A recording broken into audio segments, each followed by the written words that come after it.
doing. I don't know if you watched our own YouTube videos. I haven't watched the last, I think the last one or the one before. Yeah. Yeah, it's been oh, It's not that over interesting, right?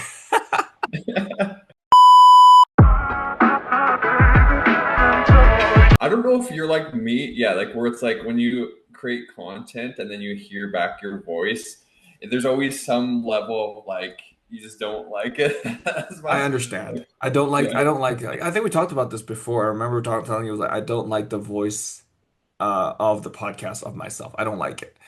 I can't accept. I just don't find there's a good hook, or I just can't stand myself listening. I'm okay listening to you while you go on and ramble on whatever we're talking about. I just can't talk. I just can't tolerate myself. Well, I'm like the opposite. I'm like, You're the oh, I'm opposite. fine with it. But I think because there is something like when we hear ourselves through our own ears and stuff like that, like when we speak like currently, like it sounds way different than what it sounds like when you hear it off of a video. So like there's something. I think there was some like sort of like research or something around it where yeah, it's so much different. Right. Um, between the two, and that's why we get kind of like annoyed or we don't like it because it doesn't sound like it's us or I don't know, It doesn't something sound like what that. we think it is. It sounds like we hear it here versus what others perceive it as. I guess 100%. that makes sense. I guess that does make sense. Yeah. But anyways, now we've got the whole hour to talk about ourselves, and then we can actually talk about stuff that's actually useful. But yeah, it's been what, how many weeks now? It's actually just been 2 weeks since we last spoke. How I know you went down to see your mother Yeah. out in the island, so that was nice. Fans who's been following your Instagram, if not, we see you still were maintaining pretty active. You were at the gym, pretty nice gym, and then you were on a good couple of trails that you were on a walk. So yeah, share that experience with us. Yeah, no, it was good. Like, yeah, I kind of set up that trip a little bit earlier this year, and like, yeah, my mom lives in Parksville, so it's super nice out there. There's like a lot of beaches on the ocean. There's a lot of nice hiking trails. So we kind of toured around. Uh, there's some good go karts there too. I'm a sucker for go karts, especially the fast ones. So that was a lot of fun, and yeah, just did some hiking. As for like actual training, like I kept my training routine pretty much the exact same. I always find with vacations, just getting them in the morning is very useful because then it's like you don't have to worry about doing it after all the activities you do that day, or like you're more likely to kind of brush it off or skip it later on in the day. I find, especially when it comes to vacations. So I'm like, okay, get up in the morning, have my coffee, have a quick snack, go to the gym, and then once I'm done that, kind of do whatever. Still had to work a little bit while I was down there, just with like checking some client messages, but I try to not do as much like social media content when I'm on vacation and try to stay off of it as much as I can, just to kind of get a nice break from it. But no, it was good, man. My weight, I was expecting my weight to be up a little bit coming back, but it's still on a really good trajectory. Um, like I'm like 179 or 179 when I weighed myself this morning, and like I'm still not even 10 pounds up from stage weight. So like things have been nice and gradually increasing. I did notice when I was out there with all the activity, I was a little bit hungrier. And like with some homemade cooking and with eating out, I was loosely guesstimating. I'm bad for kind of overestimating sometimes, like to probably more than I should to be on the safe side. But it definitely helps when it comes to yeah making sure this recovery phase goes as planned. Yeah. That's been quite a bit. It's been almost a month since your last show. Was it like May? I think it's been like 6 weeks. It's probably Has been it? a month and a half, or maybe even I think it's either six. Yeah, I think We it's had six May weeks. 17th. That was the show. Yeah, it's July now. 6 weeks since the Kelowna show. I can forget the dates. Uh, and you're sitting just slightly just below 10 pounds from stage weight, I'm sorry. Then so it's yeah, you're right. It's been a very gradual state. Are you technically just trying to stay within this range throughout the summer to maintain the physique as quote unquote lean, or are you just going at a very slow pace, gradually building up back into an off-season body weight? I'm just doing it at a slower pace because since like this last competition season, I didn't quite get as lean because I was just doing men's physique. But I kind of did bodybuilding too. So I wasn't quite having the same extreme symptoms after the show. So I figured I could do this recovery phase at a slower pace. Like I feel like right now I'm pretty much fully recovered. Like appetite is still certain during certain days creeps up a little bit, but it's extremely more manageable than it was like a couple like 3 to 4 weeks post show where it was still quite elevated. So like I think probably give it another couple weeks and I'll be like 100% fully recovered. And then I can slow down that rate even more. Like I've been gaining probably about a pound, just over a pound per week during this recovery phase, which I generally recommend with my athletes too, to kind of get up to a healthy body fat relatively quickly, but try not to like go so quickly where you're gaining like 4 or 5 pounds a week and you're up like 30 pounds in a month. Like we don't want to do that. But yeah, I've slowed down the rate this time. Like last time I did this, I would be probably 20 pounds up right now, back in 2023. So this time around, yeah, I'm literally like half that. And it was just giving me a longer runway during the off season to slowly build up and gain like 2 pounds per month kind of thing. Yeah. Yeah, that makes sense. I wouldn't want to say that my recovery sort of started after Kelowna. So I started feeding quite aggressively leading into the Edmonton show. And it's been 5 or 4 weeks after Kelowna before the Edmonton show. And I was already feeding into that show quite a lot, like 3,000 calories in, almost Nice. 4 or 5 days Yeah. a week. Then, so recovery for me just felt a lot quicker after the Edmonton show. It's been, what, 3 weeks since the Edmonton show. I'm already, I would say, 2 kilos. So that's already 10 pounds, almost 10. Wait, is that 10 pounds? Yeah, around 10 pounds or less above my stage weight that we weighed 62 point something kilos on the show day morning. And I'm sitting pretty comfortably here. Appetite's fairly normal, not as big as it used to be during my peak off season. But yeah, again, just I think that very similar aspect as you. I'm just slowly trying to build the calories up, slowly trying to recover the appetite as what I was 2023, 2024. That was my peak season when I was up to like 70, 71 kilos. That was a like pretty high appetite. I was eating like 3,500 calories a day. Now I'm not quite there yet, just slight of 3,000 calories a day. So just slowly getting there. Body composition wise, and not as lean, of course, but still pretty damn lean. Just be knowing my knowing my under my body composition, which leads us to talk about what we want to talk about today. Finally, now we're going to start off with ourselves, and as we always like to talk about ourselves for a big half of the show before we talk about stuff that's always important. But let's get into it for today's show. First of all, welcome, guys. I didn't say that for back another episode. Here, we want to talk a little bit about our genetics and how important it is in the bodybuilding community. Then understand that natural bodybuilding has its limitations.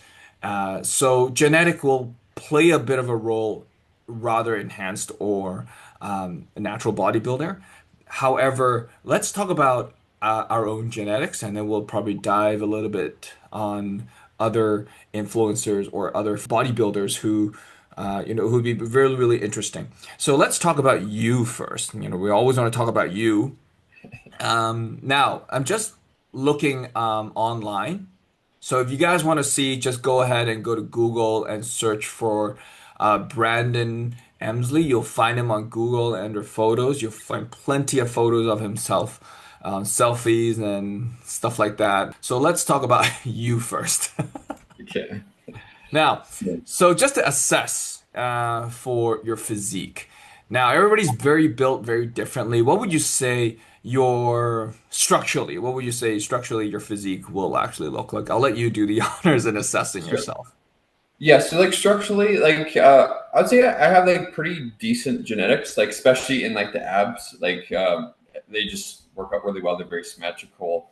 Um, I've never had a hard time building them. They've always been very dense. But yeah, from a shoulder width standpoint, I feel like I'm not like super wide.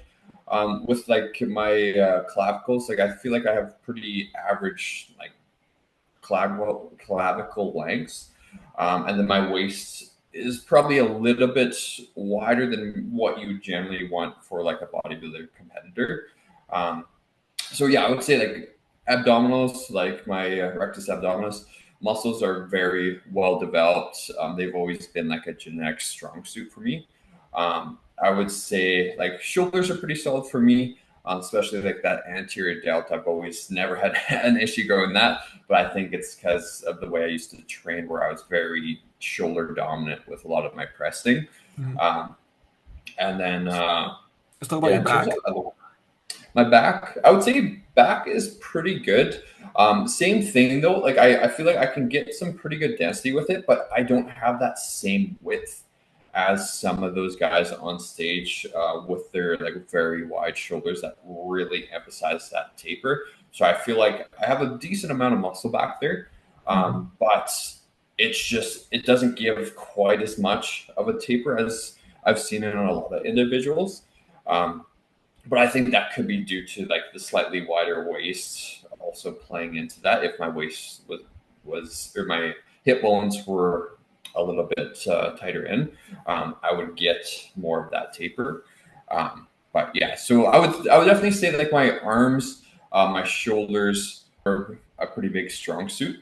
Back's pretty solid too, just not quite as wide as some of the guys. And then legs, I feel like legs have taken me so long to build up, but they're still because I feel like with my quads, especially on like that sweep area, I feel like my tendon is a little bit longer or something, or just the way it's inserted with my quad muscle. Sorry, It's a what little bit muscle are you tired talking up. about? I missed it. So I'm trying to think of the one that's lateral, like the vastus VL? lateralis. Uh, yeah, I think the Yeah, so vastus I'm looking lateralis. at your just looking at your shot from WMF Kelowna where you're doing a side tricep extended with your legs straight. We can actually see here. I'm gonna put the picture up if you're watching on YouTube. So if you're just listening, just check it out or YouTube as well. I put a picture up of him on the screen here. So you can see from the knee and into his QL, there's this big gap between his patella and his insertion of his VL. But then your VL actually runs out pretty well right into your IC. I don't know that. I forgot that. So the iliac the iliac crest. Yeah, yeah. Yeah. So yeah, Um, you do have a pretty high insertion for your VL. Yeah. And that's what makes me like it's tough because if I have shorts that come down that cover that portion, Yeah. people are like always like, "Oh man, your legs are so small." And it's like, well, man, like if I just pull it up a little bit, you can see it more. But yeah, it's tough for bodybuilding, just yeah, because it does kind of give off a little bit of a smaller leg from like front lax or my front relaxed pose and stuff like that. So like and like to specifically try to target that sweep. I know it's very hard to like bias just your vastus lateralis muscle. I know there's a little bit of research with, I believe, step ups and like leg press. I think might bias a little bit more than something like a leg extension. But yeah, I think it's pretty hard to really just bias the sweep. There's no way. I mean, if your genetics are like that, if your tendon is there, you can't grow your tendon. Your muscle Yeah, belly is just there. So yeah. yeah, so Like there'll always be that gap, but like I'm it thinking if I always be there. can Yeah. So make it there's a just little no bit way wider, around it. What would you say about our your calves? yeah, calves are definitely not not a strong suit. Well, yeah, like it's I You feel have like pretty they're decent one calves, muscle. no? They're okay, but they're one muscle group that I feel like haven't really improved a lot Yeah, you're not since the I only one. yeah, since I've been bodybuilding. Like I think that's another one that I gotta really try to emphasize on, especially for competing as a pro, because like if it's super close, right? They're gonna look at those calves, and if they're not there, then yeah, you could be placed down one, right? So It's okay. But I mean, from just your men's physique back pose, from just looking back at Kelowna.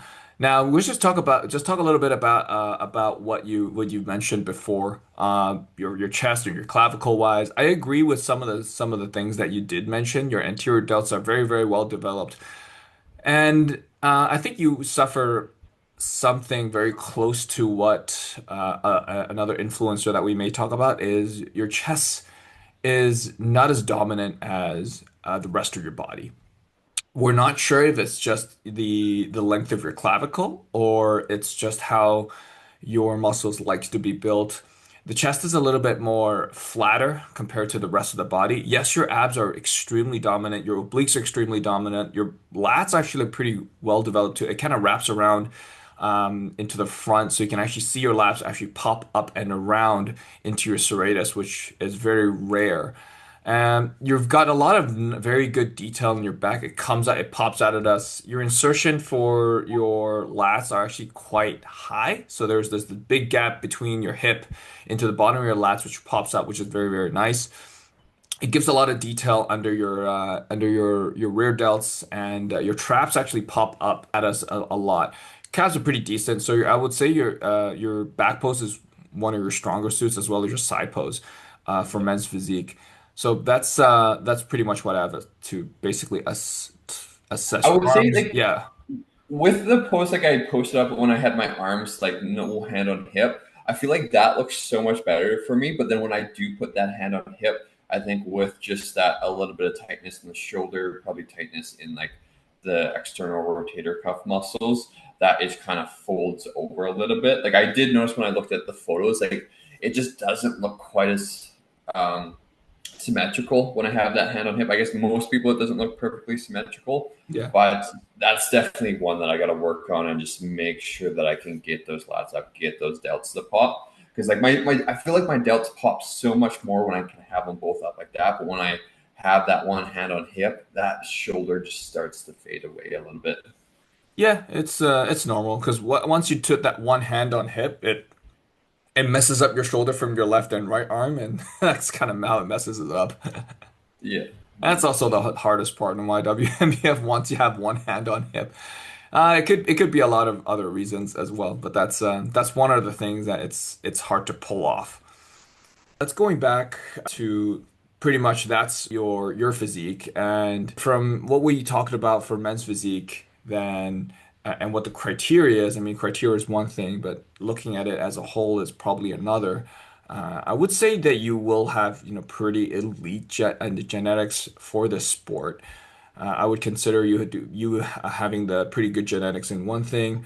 At least your clavicles are not like extremely tiny, extremely short, that you have very narrow shoulders. And yeah, I guess the only thing that you might be right is about your torso might just be a little bit wider, but it's not the end of the world. You'll still be able to pull off a pretty good taper. But I yeah, think with a slight twist too, I find sometimes it works well, but I know when we were practicing the day before, like sometimes it almost seems like my lats don't pop as much if I have too much of that twist. So yeah. it's always a fine balance with it. Yeah. Yeah, but I think you do a pretty good job in hiding that stuff, and I think this is something that we want to talk about is posing is also one way of I wouldn't say hide away from your weaknesses, but it definitely can help in creating an illusion that your weaknesses aren't really there. Through a lot of practice in posing. That's also why we preach it quite a bit. Now, I'm almost the exact opposite from what you are. So the photos came back, by the way, from Edmonton, and I'm actually Nice. quite happy with it. Yeah, I'm actually quite. I haven't posted. I didn't got a chance to post about it, but then I'm pretty happy with it about the whole package that we brought to Edmonton. Definitely a lot fuller. Now, I'm the exact opposite, meaning that I don't have as much mass in the midsection. However, the thing is, like, I have one of the comments was I have a very good shoulder to waist ratio, so the taper is pretty good. Yeah, I just don't have a lot of depth. So chest wise, I think I struggle. Same thing as you. I don't have the longest clavicle. It pops out width wise quite a bit for me. So the only thing I struggle with is just a lot of depth in my body. And I have yeah, no traps. My calves and my traps and my arms are the three major components that actually never grow. They're very, very stubborn. Arms were always one of the, since 2022, that was always one of the weaknesses. And calves, they said they were okay. And then they could do a little bit. I think calves everybody struggles with. Like all dudes that I know, they struggle with the calves, like the most self-conscious thing ever. I think my lats don't, they go pretty low into my butt. So I have a harder time actually building that depth and that detail when I hit my back post. My rear delts are huge, yeah. and I don't know if it's just poor training technique or it's just genetically grown that way.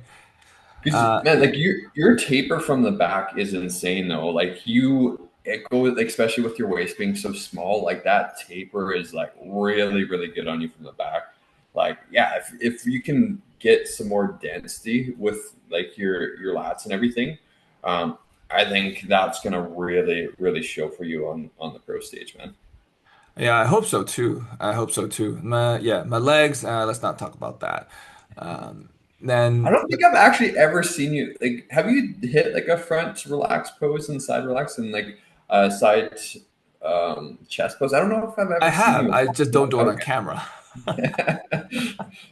because I feel like your legs aren't like for like your whole proportion. I feel like they're not like super small compared to like your upper body and stuff. Like I feel like I don't know. Like I haven't seen like all the photos and stuff like with doing like front double bi, back double bi, but I would be curious to see how it flows. Yeah, in the future. Yeah, are you gonna do classic now? Like, you just gotta hop in for classic Let's junior. see. Let's see. Yeah, yeah, because I was pretty happy to place second for Opens men's physique, and that actually caught me by surprise. That having just zero expectations that we talked about last time. Um, but I am curious to see if I will be able to place well in Opens men's physique first before really putting on those tiny trunks. There is one weakness about my legs is actually not only my legs, but my entire body is all my tendons are super long. You can just tell by my biceps, the extreme gap between my elbows and the peak of my biceps. So all my tendons are like that. My calves, my quads, my adductors even. So when I have a longer board shorts, it's like I never trained legs before. Yeah, Yeah, no, so that makes sense. those are some of the unfortunate things that I I have. know with for me, like if I have my feet more flared out, I can kind of almost Hide it. hide that gap a little bit with the quad, Yeah, with the knee kind of angled out. yeah, I have And to do then I that know too. with biceps too, like I have a bit of a gap there, but if you kind of point in a little bit, you can kind of hide that gap with your biceps. So see that now, if Three you fingers in there. yeah. Oh, jeez. Yeah. Like I got two. Three fingers. Yeah. If you rotate in like that, how does it like if you And then I rotate have just no your hand? biceps. Okay. How if you have your wrist pointing straight forward? I just want to see. It's not bad. Yeah, it's still Yeah. tiny. Yeah. But Yeah, well, mass is going to be something that we'll continue to actually work on. Uh, yeah. but obviously, between me and you, I think you will have a more the visual signs of sort of quote unquote elite genetics compared to what I have. Longer torso for me, shorter limbs. I actually have shorter legs. My arms actually a little bit longer than my legs are Yeah. in Interesting. proportion. So maybe I'm built differently for another for another sport. Who knows? I think isn't swimming the one where you want really long arms and like a Yeah, shorter legs? Yeah. Yeah. yeah. So maybe I'll try that. I might find Right. success that way. There you go. Yeah. That's funny. So between me and you, we've done quite a bit of our genetic and our genetic limitations. But let's talk about who has like very good genetics. Like we could talk about other bodybuilders if you have in mind. We have to talk about influencers who's like got really elite genetics. Yeah. Well, the Do you guy have that anybody in won mind? the guy, what's the name of the guy that won the WMBF Worlds in bodybuilding this past year? Do you I mean, remember his last year, name? not this year. Worlds, right? Or I guess yeah, it would have been last year because it happens in what November, 2024. right? Yeah, so So this year hasn't happened yet. yeah, so last year because like there was he was I know his just name is so Brian, but I don't know what's Brian what. Brian DeCosta. no, I think that was the guy, but the year before the guy last year. I don't even know how you pronounce that. It's Niang, like this guy here. Nang? Wait, where are you showing me? Just on here. Can you see that? Oh, That okay. guy. Yeah, he like I would say for genetics, like he has like the top of the top, kind of like Ronnie Coleman genetics. Like you could probably compare him to like a natural Ronnie Coleman. Because I know when Ronnie Coleman first started competing, he was natty and everybody thought he was enhanced. And then when he started taking stuff, then he just freaking blew up. Yeah, yeah, you can see he's got very elite genetics. I don't want to make it racist and call it a race thing. But he's got very thick, dense muscles. He's got very long clavicles. Yeah, he's got the whole package. His upper and lower body just balances up very, very nicely. Yeah. Yeah, like Nice it's thick crazy. back for him He too. has such a small waist, such a yeah wide clavicles, but he's got like tree trunks for legs. His chest is very full. Like a lot of times when you see guys, like a lot of guys will have like the very wide clavicles, but sometimes their chest won't be quite as big, but they'll have big delts. But like for him, it's just there's so much balance with his physique that it's just yeah, it's unreal, man. Like it's crazy to Yeah, see that much. I can't pronounce his name either, so I Yeah. have no idea what it is. Yeah. But yeah, so that's a really that's a really good specimen of what we talk about on having really elite genetics. But let's talk a little bit about more other well-known influencers that I would say the majority of population will know. First up on the list is David Lade. Are you Oh yeah. familiar with David Lade? Yeah. Yeah. Yeah. So David Lade, yeah, what would give your what would you say his physique would be? I'm gonna actually pull up a picture of him just so I can. You- I know the guy. Like he's got really good midsection. He's got like that crazy taper. Yeah. I'm just trying to pull it up so I can. Yeah. So Because he was a he's really got a big. very Was very he tiny really waist, used yeah. to? Yeah. Yeah. Very tiny waist. Really good genetics. Really good chest. I've never. I don't know if I've actually seen his legs. Have you seen his legs before?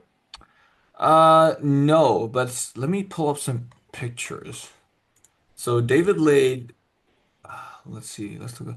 Yeah, I would say his legs are oh, he's got if we look at this picture right here, well, I'm just looking at this picture from his Instagram. He's got like tiny bit longer tendons on his lower body, and his abductors are also just like mine, they're relatively high.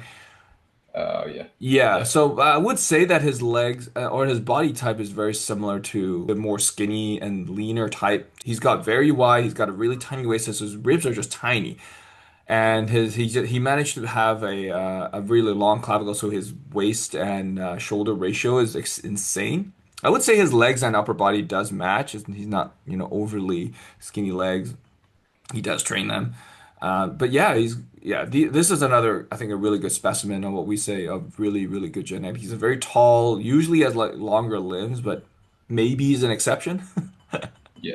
Like I think for him, like in like if he was to compete, I don't know if he's actually ever competed. I don't remember hearing him I don't compete remember before. either. But Yeah, I feel like men's physique, he's got like a really good taper for. he Like does. I would say bodybuilding or classic physique, he'd probably still do He'll quite do well in well. the Yeah, he'll do well in amateurs. classic physique. But I And think, yeah, you're right. I think men's physique is definitely something right down his alley. yeah, yeah, So that's probably one of them. David Lade is a really good specimen.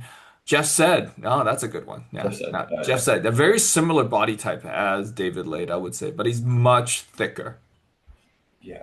Because I think he tried doing classic recently. Like, did you see the videos of him competing? I think they were pretty recent, like a couple months ago Yeah, in classic. Yeah, yeah, yeah. So I would say he fits the criteria. I would say he does fit the criteria of classic physique. I would I would say that he did a lot of like really good development over the past years in his off season when he didn't compete. I think he's put on a good decent amount of mass. Um, I would say he does it with his shape and with his tendons and his muscle bellies. I think he does well. He will do well in both categories. Now, I wouldn't say his chest is flatter, but I would say his chest is not as dominant as David Lade. So Yeah. between the two of them, I would much prefer the whole structure of David Lade Yeah. from, a very impressive muscle gain from skinny base. Him, I don't think I don't think Jeff said has come from a skinny base. I wouldn't say so. I think he's more of a very similar body type as you. So Yeah, yeah, he's kind of like that typical like jock in high school where he's got like a decent amount of size, like just from doing like sports. Like for me, like I was actually quite skinny when I first started, but like I responded really well yeah. to training like in the first couple of years, and then it started to slow down quite rapidly. But yeah, I think yeah he's quite similar to, from that standpoint. Yeah, because he doesn't have like super long tendons. It's typical mesomorph, I would say, for Jeff said. I think another thing too with having extremely wide like clavicles is that like your pecs are going to have to go out across like a larger surface area. So to have a big chest, like you need like more muscle in that area versus somebody that has like a very small clavicle. Like I feel like they generally have like a pretty dense chest just because like it's such a short area that muscle is in. So like even if you don't have much, it kind of pops out a bit more. Whereas Mhm. if you have like a very long clavicle, like there's a longer distance between the insertion and the origin, I find, especially with like super tall people, right? Like for them to add a lot of muscle, it takes them the time to like really add that. Yeah. Um, so I think that's another thing that's it's good to have very wide clavicles, but I feel like it does take a little bit more time to fully fill out your chest. Yeah. So what would you say the like those two I think those two that we just talked about, David Lade and Jeff said, I think they're more we started from the skinny base and then I think Jeff said I think would you still consider him to be more of a skinny base or would you consider him as more of a medium one? He would probably be still slightly on that skinnier side, just because I find most people that generally, if they don't work out, they're quite skinny. Like it's very hard for them to put on. Like you can put on muscle, but it's very hard to put on like a lot of body fat as well.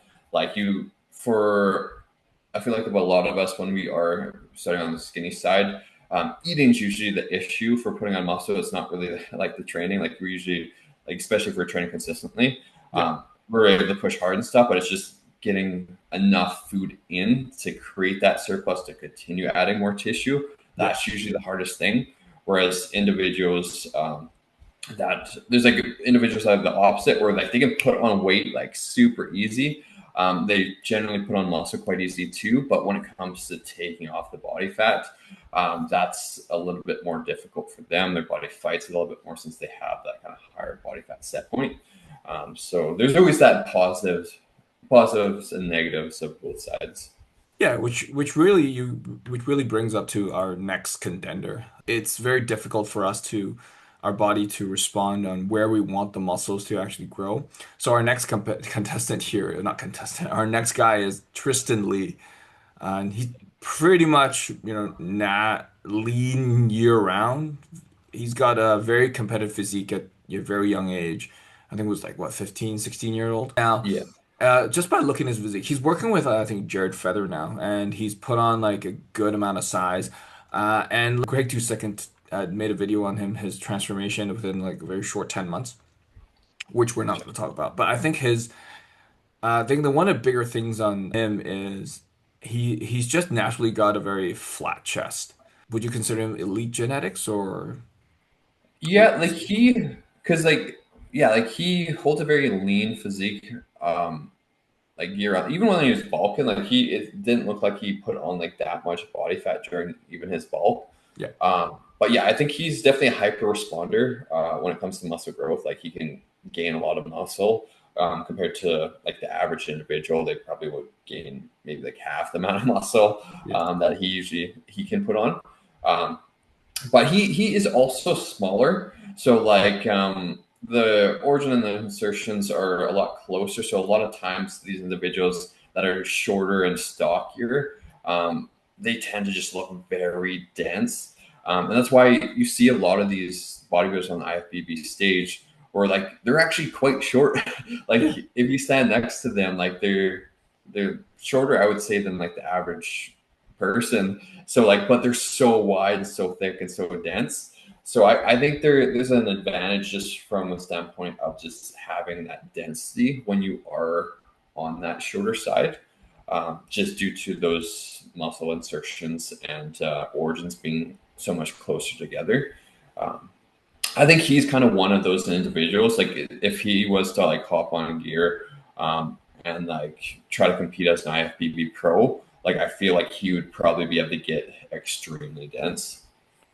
Yeah, it's just the thickness of his chest just wouldn't grow. Sides are just gonna look just a tiny bit weaker. It's quite larger as well.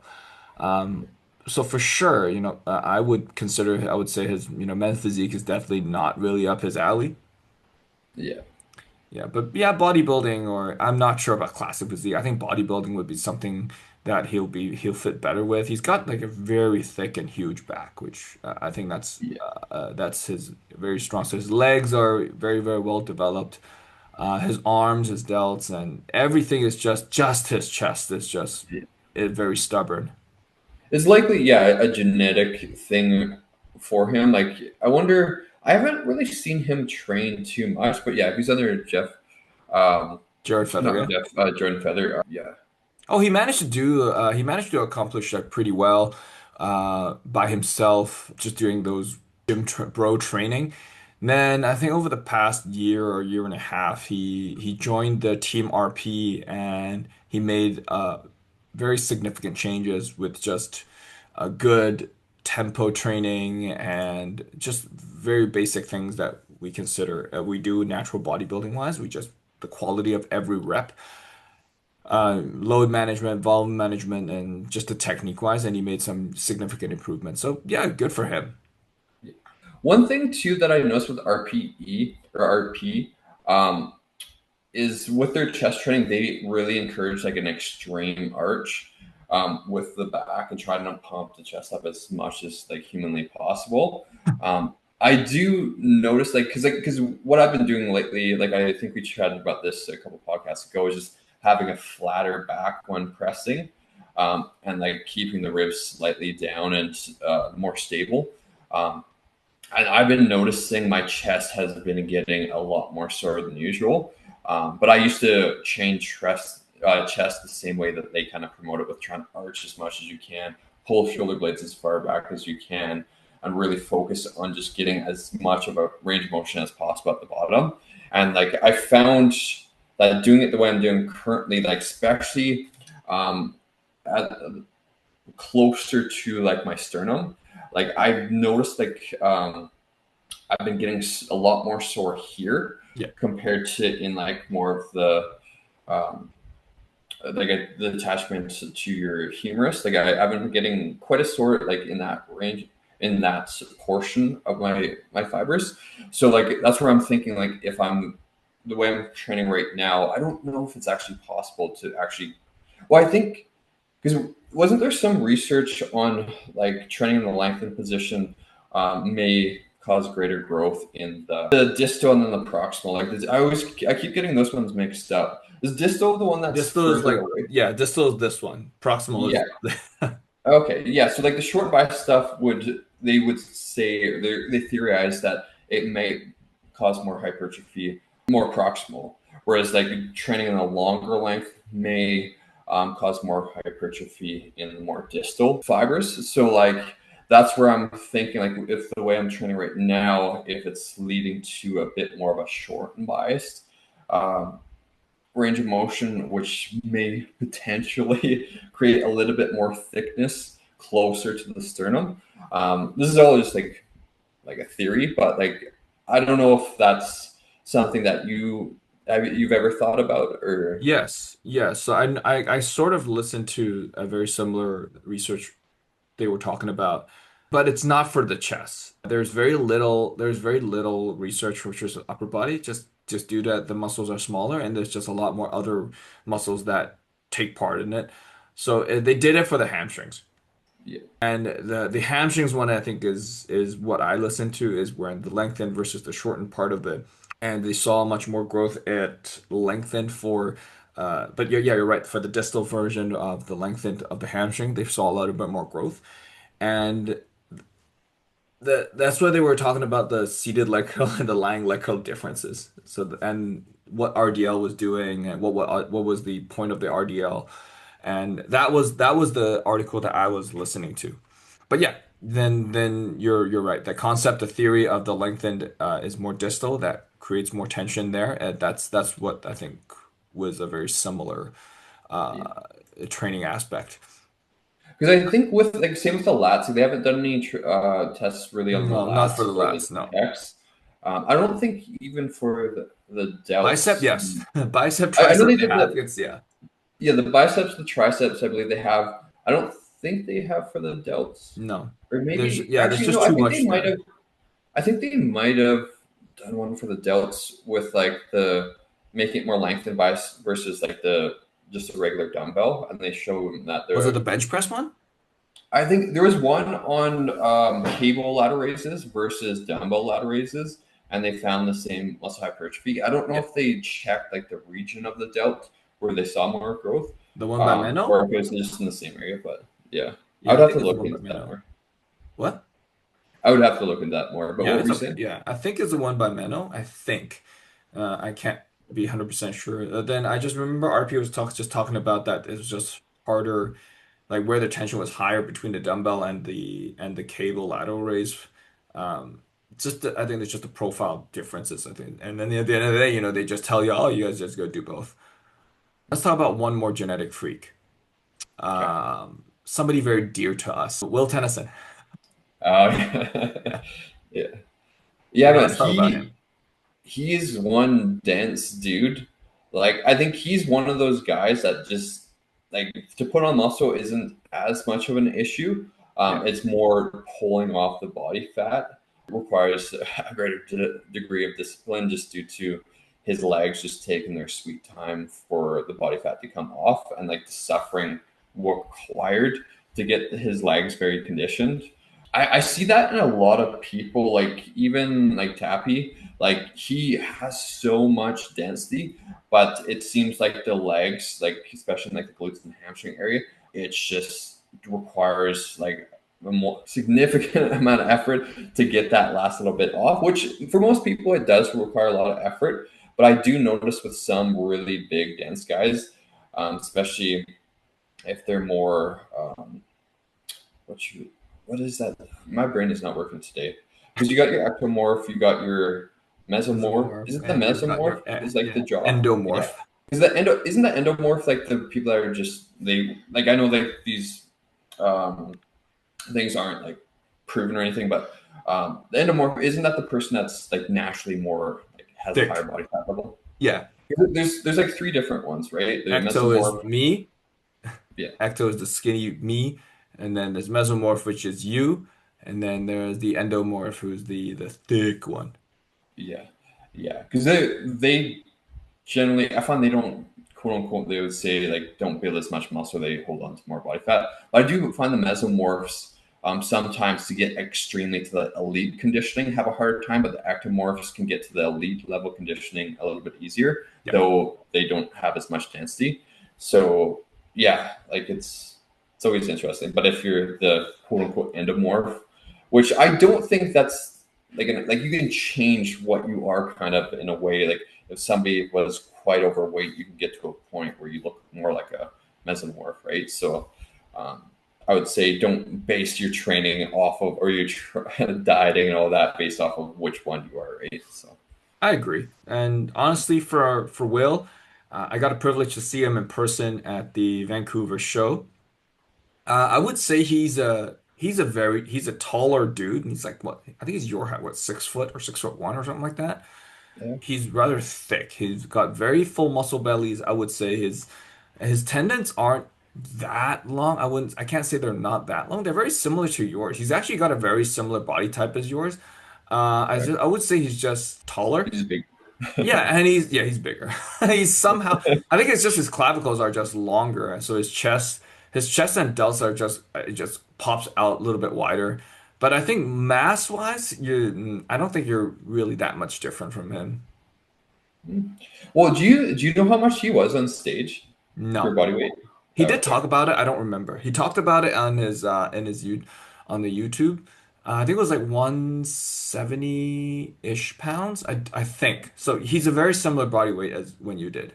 Okay. I still think if I was to compete against him, he would still destroy me.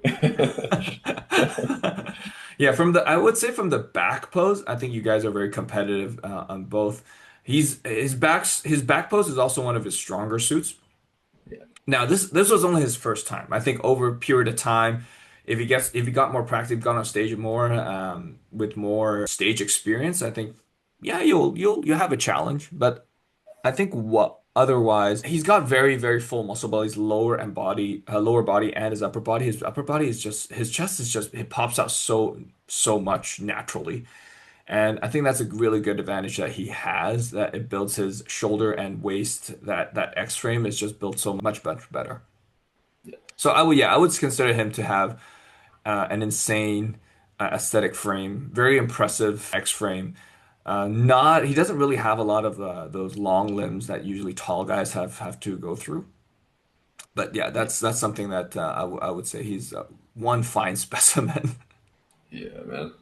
Well, that's the thing. I think with more experience in like going through a prep and stuff, and like he gets his legs completely peeled, like he'll be like I think he'll do well even at like the world stage, man. Like, Oh yeah. it just yeah, he just gotta.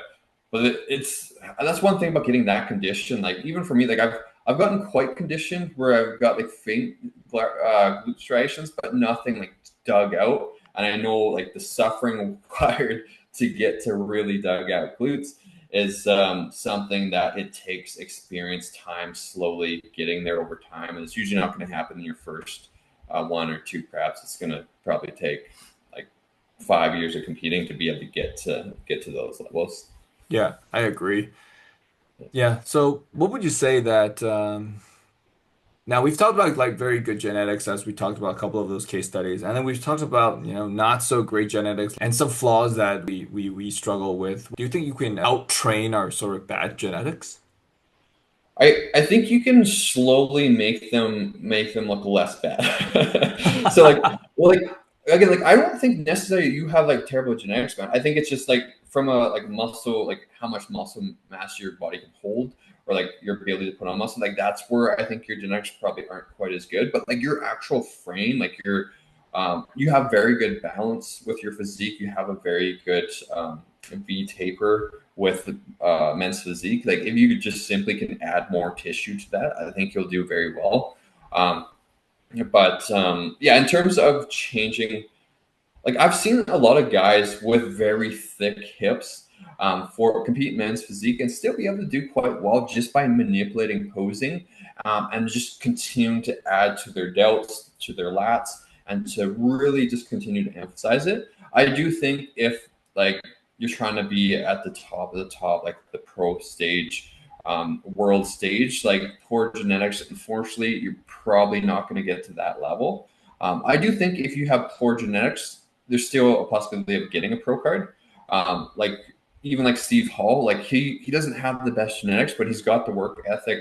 I think he's been training for about a decade, maybe even longer now as well. And like he's been super consistent with it, trains really hard, progressive overload. He gets really into the research with his podcast and the amount of knowledge he has. Like he's continuing to try and improve, and he's made substantial changes even with not the best genetics. So I do think you can, even with like poor genetics, still get to a pretty decent level in natural bodybuilding. It's just I don't think you'll ever be the top of the top with poor genetics, just because there's going to be the guy at the top of the top that works just as hard, that his diet's on point, his training's on point, So there's just no way that you're going to be able to beat somebody like that. So how would you say that if everybody's doing the same thing, everybody's training hard, everybody's dieting hard, so anybody who stands on steps on stage will go through the same thing. What would you know your, say quote unquote genetic ceiling is? So, and that's one thing that it's very hard to know when you hit it because like so many people out, especially guys that are taking steroids, like oh, like you only can gain muscle for like 3 years naturally, and then you hit your limits, you might as well hop on. It's like that's not the case. Like you see it time after time, especially with like Team 3DMJ, with Steve Hall, with all of these guys where they're still adding tissue. Though, yeah, it's 100% going to slow down. Um, but I've never actually seen it hit. Like even with Jeff Albert's like. I don't know, maybe this year when he competes, he might not look quite as good. Like he might be getting like that top tier, or might have slightly ducked under again.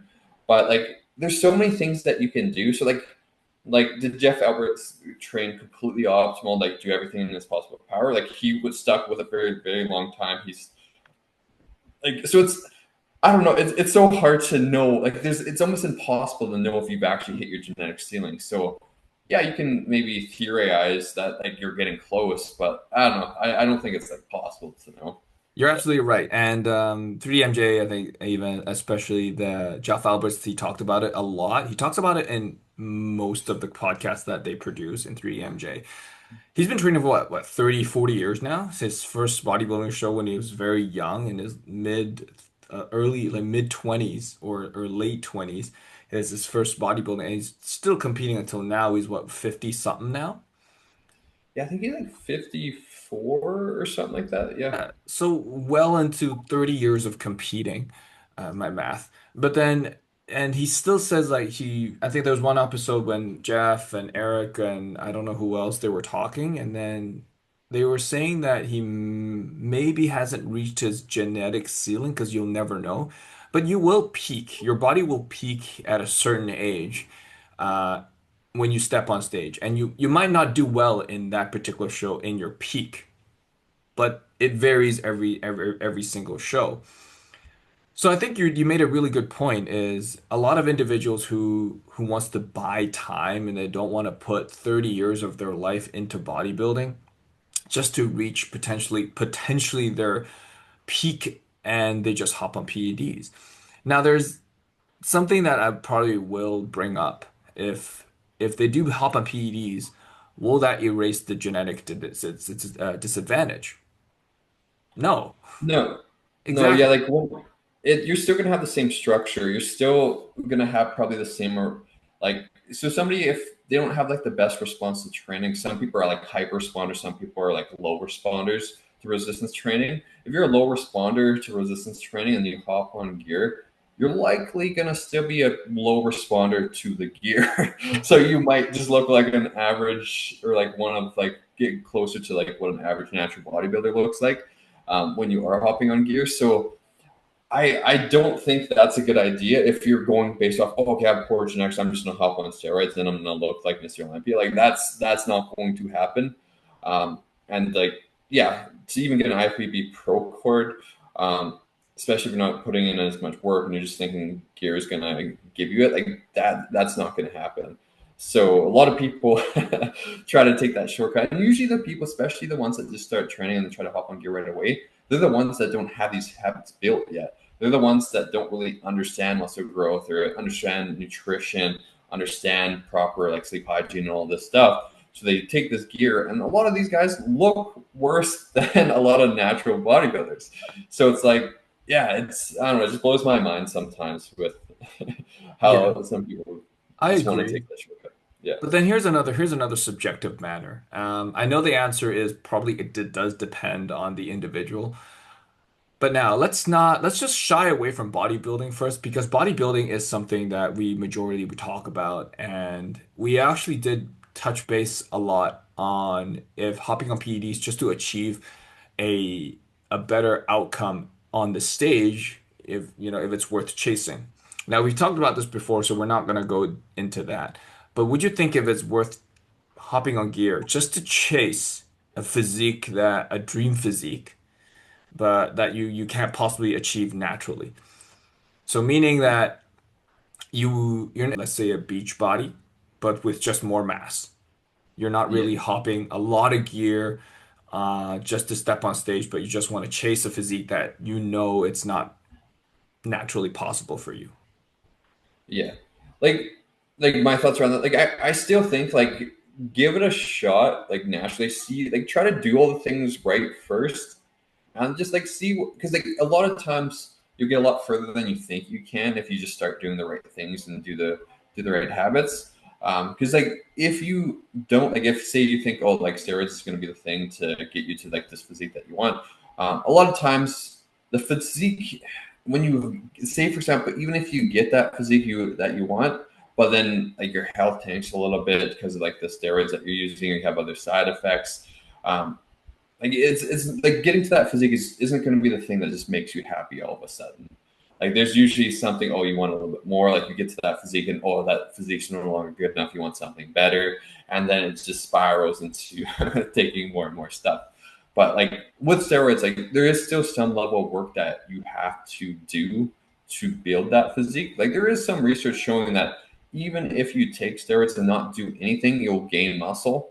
Um, and especially in like hyper responders to it. But like that's still probably only going to get you to like the average looking gym physique if you're taking steroids and not working out. Like it's if you want to get to like that amazing physique, like or like not amazing, but like a kind of a good beach level physique, there's still going to be some effort required from your nutrition, from your training to get there. Yeah, that's definitely so. In other words, we're just saying that the work is the same. Um, I would even say that the work is much harder if you are even on PEDs. It's much, much harder than you can do naturally. Naturally, we still have a little bit more leeway because we're doing this naturally. We can have the option in, uh, let's say, dieting a little bit more flexibly. We get exposure to a lot more different micronutrients and macronutrients. When you're on PEDs, you're really putting your body through a very harsh time. So your nutrition has got to be even more sharp. You have to take care of your body even more. So there's going to be a lot of supplementation there. There's going to be your diet's going to have to be even more sharper. So there's a lot of limitations on food choices if you don't want to mess up your body.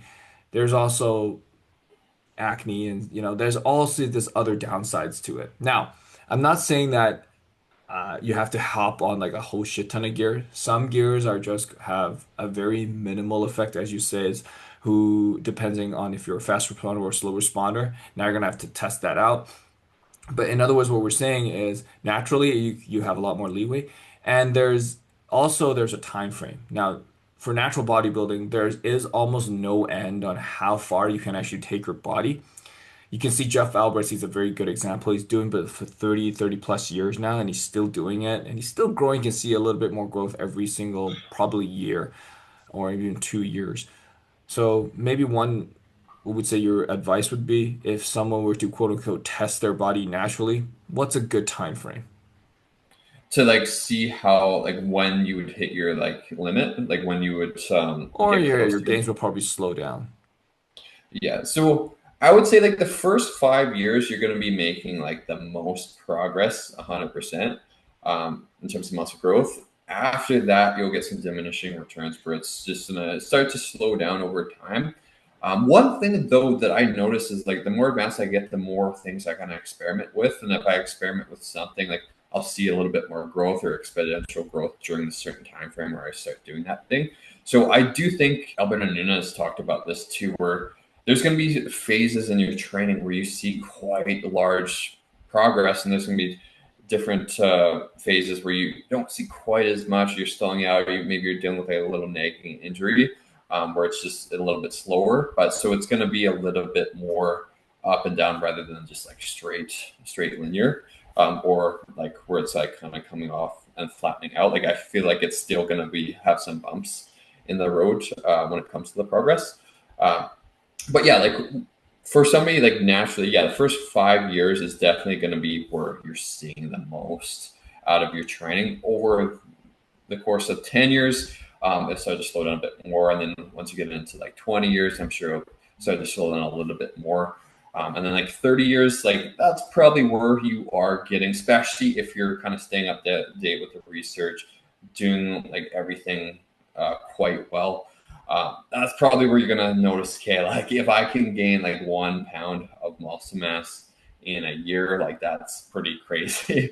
So like, yeah, like 30 years is probably gonna, I would say for most people, is gonna be like, okay, like, you might be able to make some change, but it's gonna be very, very small. Yeah. Yeah, I agree. But yeah, so what we're just trying to say is just give it at least 5 years in order to think about um, hopping on anything at all. If you've been training more than 5 years, we would suggest you look into other training aspects or variations, like play around, talk to other people, train with us to see if we can change your mind. Yeah. Then, before actually hopping into that, into going down that road. We're not 100% against it, but we're just more confident in what you can achieve more naturally.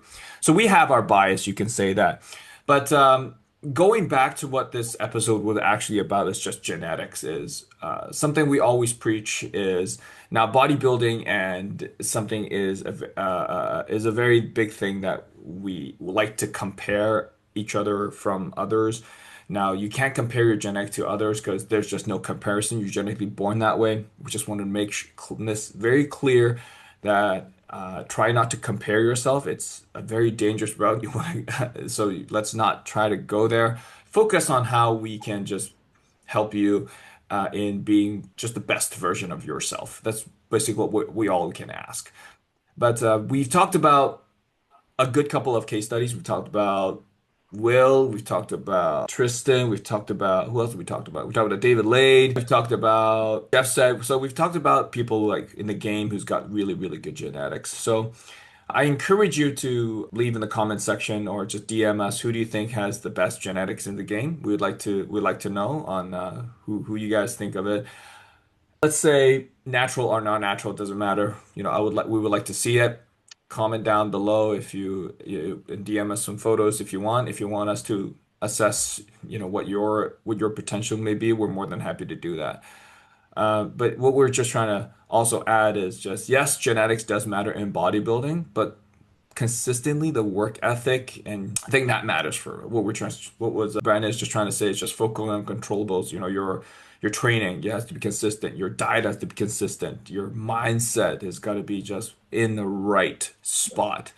You don't have to be absolutely like perfect. Like with body, like you want to play it for the long game. Like natural bodybuilding is you have to be in it for the long game. So there are times where you kind of dial that switch up, and there's times where you dial it back a little bit, just so you can keep going throughout. If you're trying to be absolutely perfect your whole 30 years, you'll likely burn out in those first 5 6 years and have a hard time getting back into it. So I find having like that little dial switch to like time periods, especially in prep, like dialing right up. In your off season, like if you have like a deload or if you have like a week off or something, pulling back a little bit is totally fine. But just being consistent throughout, like making sure that you're not going like months without training, going just months like having super low protein and stuff. Like though you can get muscle back quite quick with like muscle memory, with all their scientific research around that. Like it's definitely a thing, but I would try to stay as consistent as possible. Yeah. Yeah. But before we wrap this up, is there anything else you wanted to add? No, man. I think that's everything, dude. Yeah, I think we did a pretty good episode here. But so if you guys liked the episode, please remember to like, subscribe, and share. Follow us on Instagram and subscribe to us on YouTube.